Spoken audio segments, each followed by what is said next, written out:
Hey guys, and welcome back to my channel. Today we're going to be doing a book chat. And it's so crazy because I was taking a shower, all in my PJs, all ready to relax, and it started raining. And I have a tin roof, so you could hear the rain pitter-pattering on my roof. But by the time I got downstairs, it had stopped. So you can faintly hear the raining.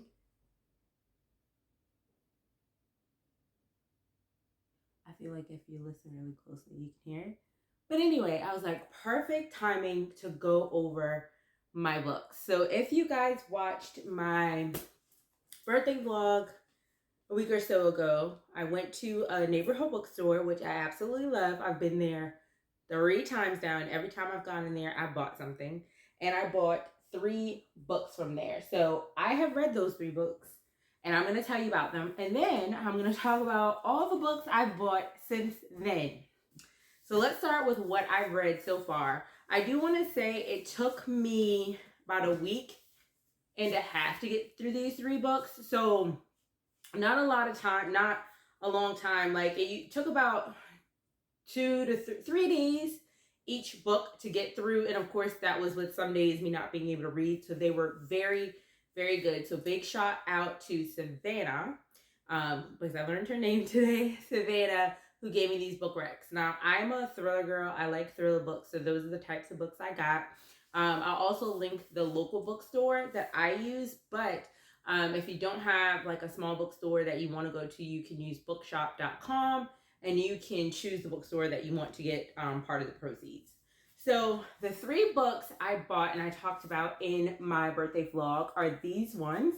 And they are in the order that I chose to pick them up off the shelf. So The Lies I Tell, The Soulmate, and The Wife Between Us. Now, the first one, The Lies I Tell. 2 women, many aliases. Meg Williams, Maggie Littleton, Melanie Wild. Different names for the same person depending on the town, depending on the job. She's a con artist who erases herself to become whoever you need her to be. A college student, a life coach, a real estate agent, but nothing about her is real. She slides alongside you and tells you exactly what you want to hear. And by the time she's done, you've likely lost everything. Kat Roberts has been waiting years for the woman who upended her life to return. And now that she has, Kat is determined to be the one to expose her. But as the 2 women grow closer, Kat's long-held assumptions begin to crumble, leaving Kat to wonder who Meg's true target is. The Lies I Tell is a twisted domestic thriller that dives deep into the psyches and motivations of 2 women and their unwavering quest to seek justice for the past and rewrite the future. Now, I will say this is not like your thriller who's behind the door trying to kill me type of thing, but I loved this book. And I will say the one thing I didn't like is it does in the first part, and I feel like this isn't a spoiler because something like this couldn't spoil your day except for you to not know it's coming. There is a man who has a relationship with one of his senior students, and I don't like stuff like that. So that part I just didn't like because I don't want to read that crap. But it only talks about like in part 1, and they don't go into they mention some things but not in detail. So if that kind of throws you off and you don't like reading that kind of stuff, then for sure. But like I said, this book was so good. And I'm going to tell you, Kat got on my nerves. I was a Meg favorite. I know Meg is supposed to be the con artist, but when you read this book, Meg's that girl. Like, I like her. So if you want to read kind of, I feel like the person that's supposed to be the villain, but really they are more like the good guy, like it says, you know, the closer they get, who's their target. So really, really good book. I do recommend this one. There was a moment where I gasped. So there are some gasping moments where you just go, and you're like, oh my God. And the way the book ends makes you want there to be a part 2. I actually asked a different lady at the bookstore if there was a second part, but this book actually just came out like earlier this year. So the book is that good. I stayed up into the wee hours of the morning, 3-4 o'clock, just trying to get another chapter in. And when it ends, it does leave you wanting more, in my opinion. I wanted to know what happened after we got to the end of the book. So very, very good book. Love this book. And one cool thing about this book, well, a lot of books do this, but they have a like little chapter of another one of her books, and they also have like group questions. So if you were to read this like in a book club, they give you like what do they call it? Well, they have conversation with the author questions, but they also have a section called reading group guide, and I thought that was really cool. So this book definitely recommend, and this is by Julie Clark. Now the second one I read, this was my favorite, The Soulmate. I was all through the book. This one starts out the gate with, oh my gosh, I need to know what's going on. I need to know what happens next. So I'll read the synopsis on this one. Picture a lovely cottage on a cliff with sloping lawns, walking paths, and beautiful flowers. It's Gabe and Pippa Gerard's dream home in a sleepy coastal town. But their perfect house hides something sinister. The tall cliffs have become a popular spot for people to end their lives. Over the past several months, Gabe comes to their rescue, literally taking them off the edge. Until one day, he doesn't. When Pippa discovers Gabe knew the victim, the questions spiral. Did the victim jump? Was she pushed? And with Gabe, the love of Pippa's life, her soulmate, lie.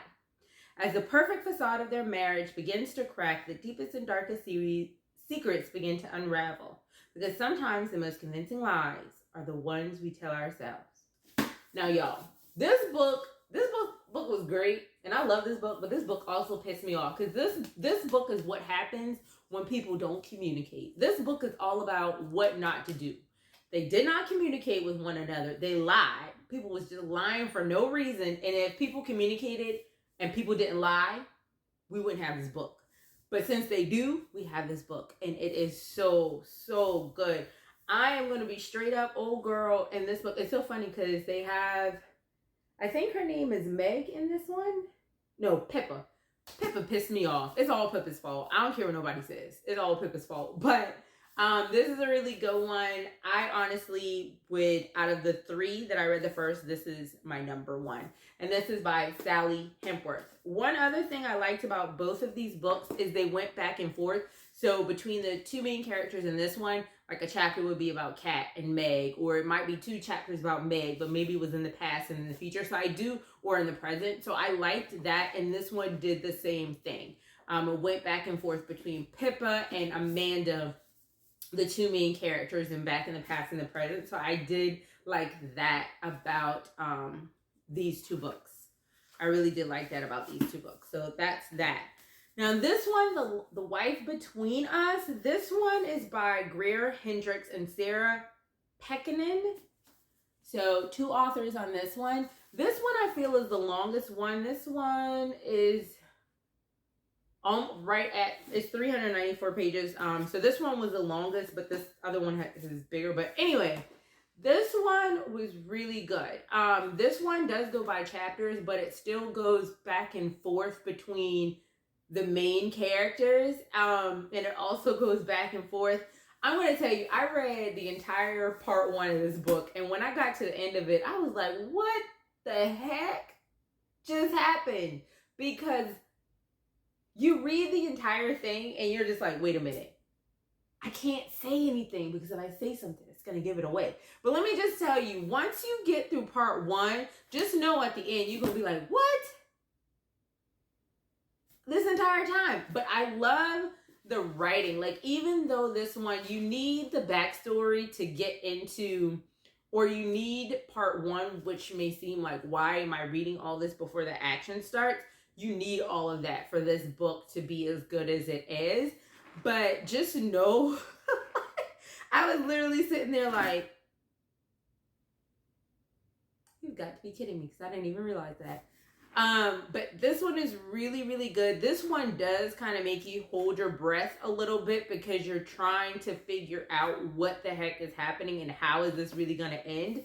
So the back of the book, when you read this book, you will make many assumptions, like I did. You will assume you're reading about a jealous ex-wife. You will assume she is obsessed with her replacement, a beautiful younger woman who's about to marry the man they both love. You will assume you know the anatomy of this tangled love triangle. Assume nothing. Twisted and deliciously chilling, The Wife Between Us deftly explores the hidden complexities of marriage and the dangerous truths we ignore in the name of love. Read between the lines. And you really do. Like, I read the back before I got the book, but I didn't do that. Because if I did, maybe I wouldn't have been so shocked and surprised. But I really like this one. Like I said, it goes back and forth between the characters in this one. It also... the writing's really, really good in this book as well. And there were parts, once you get to the end, you're like, oh, that's what I was reading, or that's what happened. So I really like that about this book. And then it does, in the back of this one, also have, like, about the authors, behind the novel, and then keep on reading. So they have, like, recommended reading and reading group questions. So I absolutely like that. Oh, and did I miss that? Is there like an excerpt from another book?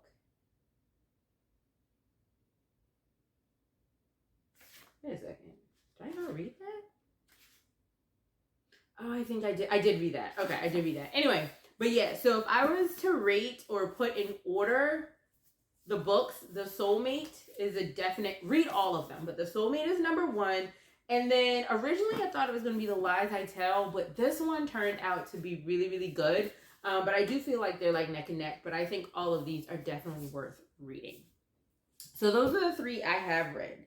Now, I went back last week or earlier, I think it might have been earlier this week actually, and I bought The Writing Retreat because she also pointed this one out to me, but I didn't get it then. Now, I will say this one I don't think it's bad. It just hasn't snatched me up yet. Like, I'm not staying up until 2, 3, 4 o'clock in the morning reading this one. I'm like, let me get a few chapters in. Okay, now I'm going to bed. I'm okay with that, even though the book is good. This one, I'll read the inside side. At one exclusive writer's retreat, it's published in Parrish. Alex has all but given up on her dreams of becoming a published author when she receives a once-in-a-lifetime opportunity, attend an exclusive month-long writing retreat at the estate of feminist horror writer Rosa Valla. Even the knowledge that Ren, her former best friend and current rival, is attending doesn't dampen her excitement.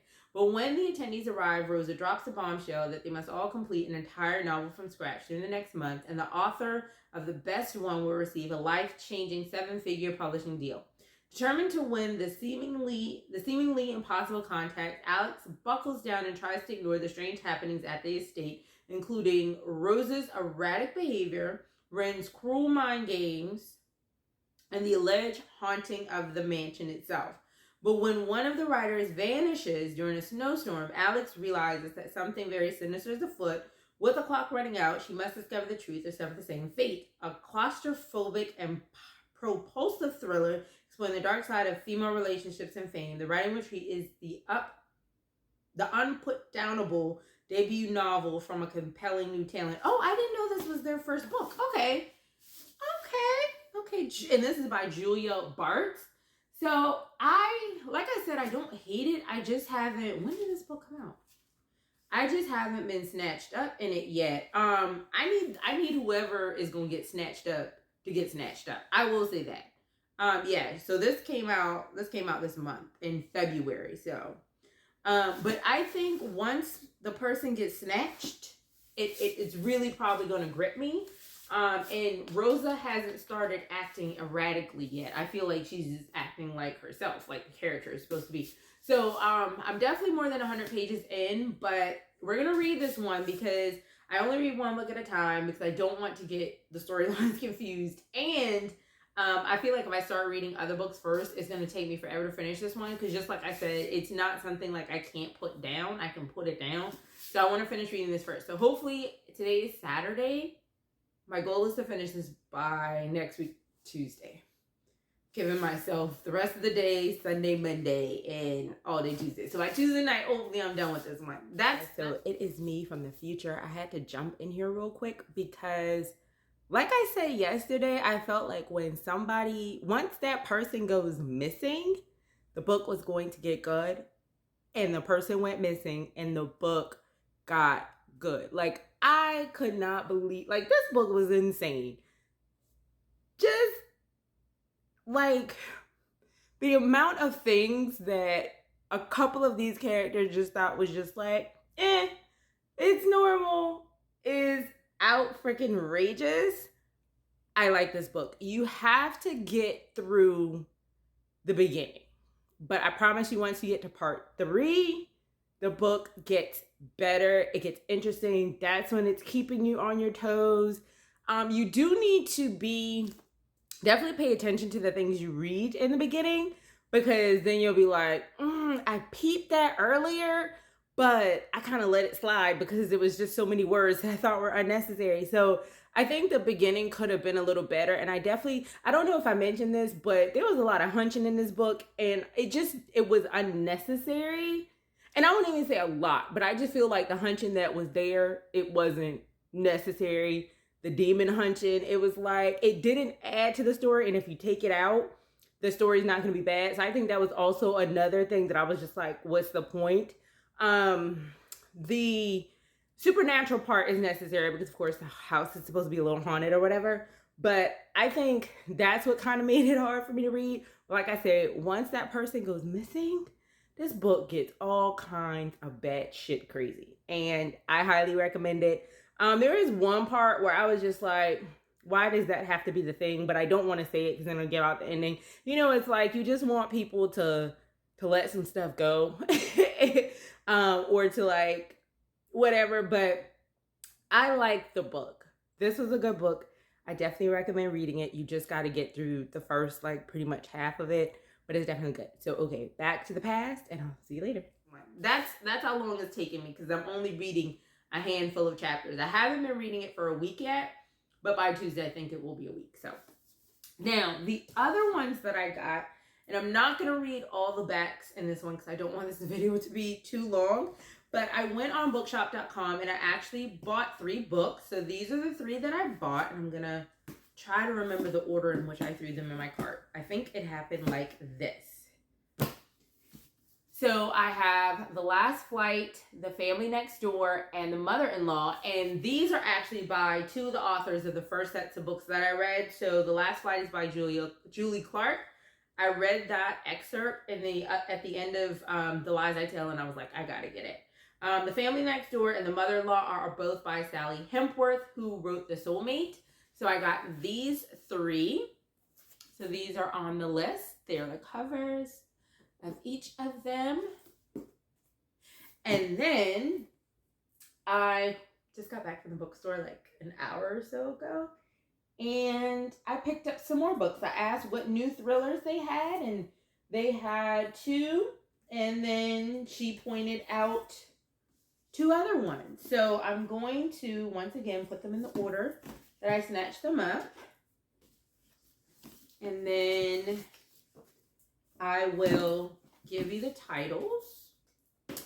So, why am I struggling with this? Wow, this is just, So here we go. So we got 5 extra ones here. The first one is called The Family Remains by Lisa Jewell. So there's that cover. The next one is Everyone Here is Lying by Sherry Lapina. That's that one. All the Dangerous Things by Stacey Willingham, and apparently she is local to my area here in South Carolina, so there we go. I think this is the one that she said was local. Those 3 are thrillers. This one, called Wayward, isn't a thriller. It's about Salem witch trials, London, all that kind of stuff.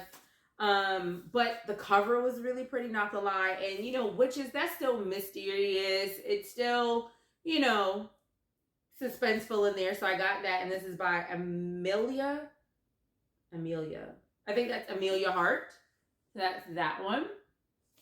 And then this last one is, she said it's kind of a thriller. So they have like a once a month book club type thing, and this was the book, and I actually read the synopsis in the email that I got today when I was sitting down, and I was like, oh, I need to go to the bookstore today. So I read the synopsis, and I was like, what the hell? So it made me want to read it, and I was like, well, it sounds kind of like a thriller. And she said, yeah, it is sort of like a thriller. It's called The Echo Wife.